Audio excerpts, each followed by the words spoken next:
Assalamualaikum warahmatullahi wabarakatuh. Apa kabar? Kembali berjumpa dengan saya Rizky Arif dari Forum News Network. Hari ini apa kabar Anda? Hari ini tanggal 1 April 2022. Anda sadar nggak kalau Anda baru saja dapat April Mop? Ini bagi bangsa Indonesia ini tanggal 1 April tahun 2022 ini bakal dikenang sebagai April Mop yang sempurna. Namun berbeda dengan tradisi di negara-negara barat, April Mop biasanya kan dilakukan untuk sekedar lucu-lucuan, kejutan yang lucu, bercandaan yang lucu, ngeprank gitu ya. Tapi April Mop kali ini benar-benar April Mop yang nggak lucu, malah bikin sebel dan jengkel. Ini konyolnya ini yang membuat kejutan yang tidak lucu ini adalah pemerintah. Walaupun sesungguhnya pemerintah Jokowi ini kan memang dikenal sering ngeprank ya, PHP, memberi harapan palsu. Tapi kali ini benar-benar nggak lucu karena dilakukan menjelang bulan Ramadan. Terhitung tanggal 1 April ya, hari ini ya, pemerintah itu memberlakukan kenaikan pajak pertambahan nilai dari 10% menjadi 11%. Nah, PPN ini bahkan akan naik lagi menjadi 12% pada tahun 2025. Nah, sebelumnya tadi malam ya, tepat pukul 00 waktu Indonesia bagian Barat, dan untuk teman-teman di Indonesia bagian Tengah dan bagian Timur sama ya waktunya, pokoknya 00 waktu setempat. Pemerintah itu telah menaikkan harga bahan bakar Pertamax dari 9.000, ini naiknya gede banget ini, jadi Rp12.500. Ini berapa persen ini ya? Angkanya lebih dari 30%. Soal kenaikan PPN dari 10% jadi 11%, ini Anda jangan bilang kan naiknya cuma 1%. Ini dampaknya dipastikan itu nggak 1%, dipastikan akan membuat belanja bulanan rumah tangga Anda itu naik tinggi. Sebab semua barang yang Anda beli dan kena kenaikan 1% itu ya akan naik semua, dan ini kan berarti akumulatif. Mulai dari sabun, mie instan, buku, pulpen, seragam sekolah, dan jangan lupa pulsa telepon. Ini sekarang udah jadi kebutuhan pokok ya, juga langganan berinternet. Ini semuanya naik. Untung saja sembako itu batal dinaikkan PPN-nya ya. Kan dulu ada wacana nih pemerintah juga akan menaikkan akan mengenakan PPN untuk sembako, dan akhirnya kan setelah dapat berbagai macam protes, setelah banyak protes dari sana sini, rupanya kemudian dibatalkan sembakonya. Kalau sembako juga dikenakan PPN, sempurna sudah kehidupan kita di Indonesia. Nah, setelah PPN dan harga BBM Pertamax naik, ini rakyat juga harus bersiap-siap menghadapi berbagai kenaikan harga lainnya. Menko Marinvest Luhut Panjaitan itu sudah mengisyaratkan harga BBM Pertalite dan harga gas 3 kg, Anda nggak salah nih, harga gas 3 kg atau yang dikenal juga sebagai gas melon, itu juga akan naik. Berbagai kebutuhan rakyat itu akan naik secara bertahap sampai bulan September. Jadi nanti 1 April, nanti Juli, nanti bulan September, itu semua bertahap dilakukan oleh pemerintah. Ini ujar Luhut. Kalau Pak Luhut yang ngomong, ini sahih ya. Kita tahulah siapa Pak Luhut ya. Jadi mari kita bersiap-siap. Ini akan ada berbagai kejutan yang muncul setiap bulan. Ini bukan hanya bulan April ini, nanti Anda bersiap-siap pada bulan Juni, pada Juli ada Juli Mop lagi, dan pada bulan September ada September Mop. Kabar yang disampaikan Luhut Panjaitan itu jelas bukan kabar yang baik, terutama untuk masyarakat kelas bawah dan pelaku industri makanan UMKM sekelas warung Tegal. Pertalite saat ini adalah BBM yang harganya paling murah setelah pemerintah menghapuskan premium. Dan kemudian pemerintah katanya memutuskan untuk mengalokasikan dana subsidi untuk Pertalite. Nah, kalau kemudian nanti kalau Pak Luhut menyatakan akan dinaikkan juga, kita nggak tahu berapa besar subsidinya. Tapi yang jelas harganya naik, tidak seperti yang sekarang. Nah, namun masalahnya ternyata setelah premium dihapuskan, gitu kan, dan kemudian diganti diganti Pertalite yang katanya disubsidi, tapi juga nanti akan dinaikkan. Ternyata kan harga pertama kemudian dinaikkan. Warga juga sebelumnya berteriak stok premium itu langka. Mereka terpaksa membeli Pertamax yang harganya naik gitu ya. Jadi ini sudah jadi orang ini main-main apa serius ini sebenarnya. katanya premium dihapuskan, kemudian akan diganti Pertalite yang disubsidi, tapi begitu mereka mencari Pertalite, ternyata Pertalite-nya langka, dan akhirnya pilihannya apa? Mereka terpaksa membeli Pertamax yang harganya sudah dinaikkan. Sudah jadi pemahaman kita semua, harga BBM ini langsung berpengaruh pada harga-harga barang, karena ini berkaitan dengan distribusi ya, semua distribusi itu menggunakan BBM. Jadi tidak perlu terkejut ketika nanti semua harga-harga juga naik. Apalagi sebelumnya kita juga sudah melihat satu fenomena yang juga bikin kaget karena terjadi kelangkaan solar. Ya, rest area Karangtengah ya, kita mendapatkan solar hanya dibatasi 100.000. Alasannya kenapa, Mas? Hanya 100.000, paling berapa meter? Ya, Kita pengirimannya sedikit. kita mobil lintas loh. Ini Kak, kesini aja. Ya. Kenapa, Mas? Kita kan mobil logistik, mobil barang ya. Kenapa hanya dibatasi 100.000? Kita mobil Sumatera loh. Yang sama aja nanti. Hah? Jawab dulu sini. Sampean petugas loh. Hah? Kita mobil logistik, mobil barang, mobil lintas Sumatera, BE, ya.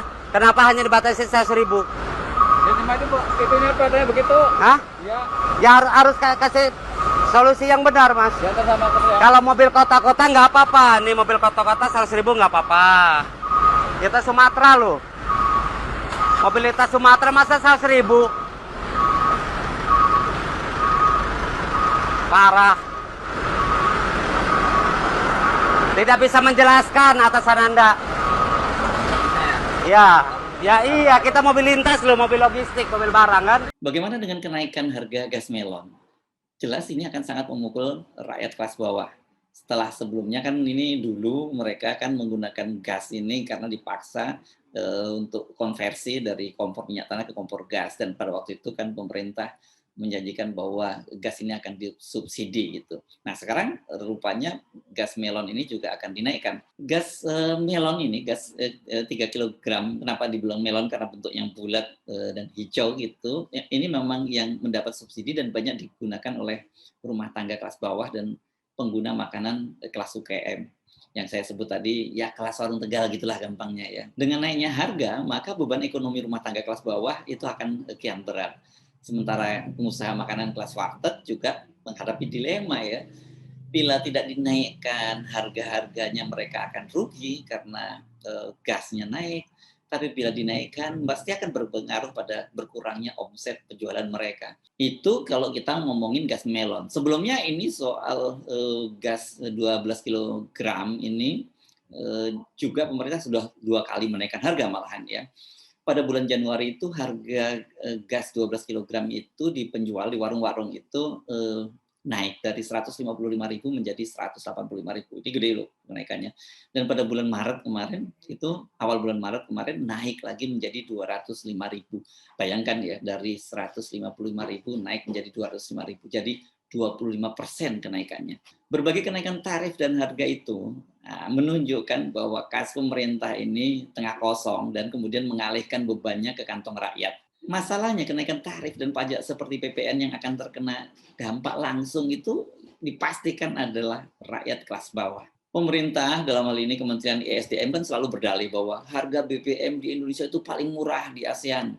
Begitu juga dengan Kementerian Keuangan melalui Menko Sri Mulyani, Menteri Keuangan Sri Mulyani mengklaim bahwa tarif pajak di Indonesia ini, terutama PPN ini terendah di antara negara-negara anggota G20. Kata dia, di Indonesia kan baru naik 11%, sementara di negara-negara G20 itu sekitar 15 sampai 15,5%. Sri Mulyani lupa atau secara sengaja ya menyembunyikan fakta bahwa pendapatan per kapita Indonesia itu terendah di negara anggota G20. Ini kalau saya baca-baca ini berarti urutannya ke-19 ya, hanya berada di atas India. Sementara kalau ngomong di ASEAN, per kapita kita juga hanya di urutan kelima ini, di bawah Singapura, Brunei, Malaysia, dan Thailand. Indonesia itu hanya menang dibandingkan Filipina, Vietnam, Kamboja, Laos, dan Myanmar. Belum lagi kalau kita bicara soal distribusi pendapatan, distribusi pengeluaran, dan distribusi kekayaan yang tidak merata. Ini kan pemerintah selalu bicara tentang Gini rasio dan katanya Gini rasio kita itu sekarang berada pada angka yang sedang. Jadi ketimpangan itu masih mulai bagus lah gitu. Tapi jangan lupa ya Gini rasio ini kan hanya salah satu alat ukur distribusi pengeluaran, di mana tadi saya sebut angka di Indonesia itu memang sedang. Tapi kalau kita lihat kan realitas kehidupan kita sehari-hari itu ada soal pendapatan, kemudian bagaimana pengeluaran, dan juga ada kekayaan yang tidak merata. Jadi kalau dilihat dari situ angkanya itu sangat timpang.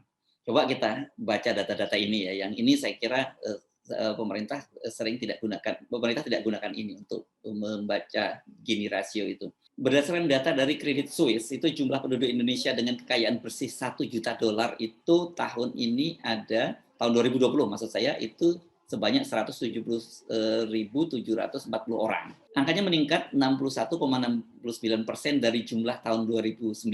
Ya, pada tahun 2019 ya angkanya sekitar 106.215 orang. Sementara yang kekayaannya 100 juta US dollar itu jumlahnya hanya 417 orang. Dan ini juga meningkat 22,29% pada tahun 2019. Ini nanti kalau kita baca data-data berikutnya ini akan mengkonfirmasi bahwa di Indonesia ini yang kaya makin kaya, yang miskin itu makin miskin. Kondisinya sangat kontras dengan angka kemiskinan yang meningkat tinggi selama pandemi. Pada awal tahun 2021 tercatat jumlah penduduk miskin di Indonesia itu meningkat menjadi 27,5 juta orang. Angka tersebut itu ternyata terburuk selama 30 tahun terakhir. Selama pandemi diperkirakan 30 juta UMKM gulung tikar, sementara Menteri BUMN Erick Thohir menyebutnya 3,5 juta orang kehilangan pekerjaan dan berakibat meningkatnya angka pengangguran menjadi 29,12 juta orang. Saya menduga ini angka-angka yang disebut Pak Erick Thohir itu 3,5 juta ini hanya angka resmi di sektor-sektor formal ya saya kira yang tercatat oleh pemerintah. Tapi kalau di sektor informal seperti tadi saya sebut di UMKM itu kalau sampai ada 30 juta UMKM yang gulung tikar, kita sebut katakanlah misalnya satu UMKM itu menampung 2 tenaga kerja. Kalau 30 juta ya berarti ada sekitar 60-an juta orang yang kehilangan pekerjaan. Ini benar-benar angka yang luar biasa. Dengan gambaran muram semacam itu dapat dipastikan kenaikan harga-harga dan juga kenaikan PPN dari 10 menjadi 11% itu akan menjadi pukulan berganda bagi rakyat, itu terutama kelas bawah. Jadi sekali lagi please jangan ngomong tarifnya ini paling rendah dan kemudian hanya naik 1%. Karena itu tidak adil hanya membandingkan murahnya harga BBM dan rendahnya tarif PPN tanpa membandingkan adanya disparitas dengan masyarakat tadi. Disparitas distribusi pendapatan, pengeluaran, dan distribusi kekayaan tadi. Kenaikan harga BBM dan terutama PPN dampaknya jelas berbeda bagi mereka yang berada di kelas atas, kelas menengah, dan kelas bawah. Dengan PPN ini apa sih? PPN ini kan berarti beban harga yang ditanggung orang kaya, bahkan orang super kaya dengan orang miskin sama. Tapi dampaknya jelas berbeda loh. Jadi siap-siap saja ya. Katakan misalnya begini, harga sebuah mie instan gitu. Jangan dipikir orang kaya juga tidak makan mie instan ya. Ketika orang kaya itu membeli mie instan dan orang yang miskin membeli mie instan itu sama, mereka kena tambahan beban 1%. Tetapi dampaknya tentu saja berbeda dong ya. Kalau ada orang yang pendapatannya 1 juta sebulan dibandingkan dengan 100 miliar sebulan dan kemudian mereka sama-sama membeli barang yang kena PPN, dampaknya jelas berbeda. Jadi cara berpikir bahwa ini tarifnya masih sangat rendah ini saya kira mensimplifikasi dan tidak fair dan ini cenderung manipulatif. Karena itu dengan sinyal dari Pak Luhut tadi kita mesti bersiap-siap ya. Sekarang April Mob, nanti setelah Mei ada Mei Mob, ada Juni Mob, ada Mob lainnya. Pokoknya dijamin akan membuat Anda terkaget-kaget. Ini sebenarnya kita punya pemerintahan apa tidak sih? Kalau ada pemerintahan, kenapa sih kok kelihatannya pemerintahan itu tidak bisa mengendalikan ekonomi negara ini? Kita ingat ya kemarin minyak goreng yang sampai berbulan-bulan hampir setengah tahun antri di mana-mana dan kemudian penyelesaiannya ternyata harga-harganya dinaikkan, terutama minyak kemasan. Selalu seperti itu ya. Nah, jadi saya heran juga kalau sudah begitu kok bisa ya Pak Luhut itu bilang bahwa harusnya rakyat Indonesia itu bersyukur memiliki presiden seperti Jokowi. Karenanya itu wajar kalau mereka cara berpikirnya seperti itu kemudian ngotot minta 3 periode. Saya Arsun Arif dari Forum News Network. Wassalamualaikum Wassalamualaikum warahmatullahi wabarakatuh.